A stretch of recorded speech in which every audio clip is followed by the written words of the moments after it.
Hello everyone, welcome to eCenter YouTube channel. In this video, we will discuss introduction to pharmacology. So what is meant by pharmacology?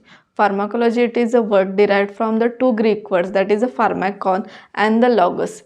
Pharmakon means medicine or drug and logos means to study. So pharmacology, it is a to study the drug and the drug effect. So another words, pharmacology, it is a branch of science which deals with the drug effect and body response towards the drug. So in this definition, three keywords are involved, that is a drug effect and body response. So we will discuss one by one. So what is meant by drug?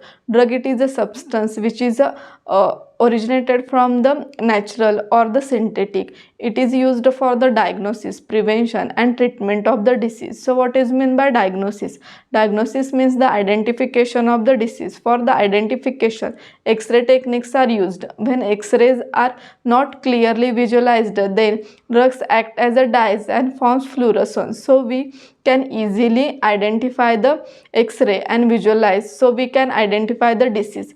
Next, that is the prevention. For the prevention purpose, various vaccines are used. For example, polio vaccines, tuberculosis vaccines, and for the corona prevention, COVID shield and co-vaccines are used. Next, that is a treatment. For cure the disease, various drugs are used. For example, antihypertensive drugs, anti-inflammatory drugs, antibiotics, etc. Next key point, that is a drug effect. Drug effect, it is known as a pharmacodynamic. Pharmacodynamic, it is related to the mechanism of action of the drug and effect of the drug on the body, means what does drug into the body. Next keywords, that is the body's response. Body's response, it is known as a pharmacokinetic.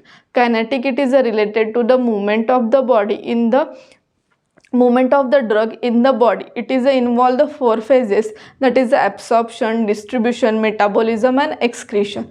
First phase, it is the absorption. When drug it is administered by the oral route, then the absorption of the drugs takes place in the small intestine by using a GI fluid. And when drug it is administered by the IV route, then the absorption of the drugs takes place directly into the blood. Next phase, that is a distribution. Distribution of the drugs takes place through the systematic circulation through the blood to all over the body and the targeted site. Next, that is a metabolism. Metabolism of the drugs takes place by using the microsomal enzymes which is present in the liver and drugs converted into metabolite. Next phase or the last phase of the movement of the drugs, that is excretion. Excretion of the drugs, it is carried out by the kidney. When the metabolite it is a water soluble, then it is excreted through the urine, and when it is a lipid soluble, then it is excreted through the stool. Thanks for watching.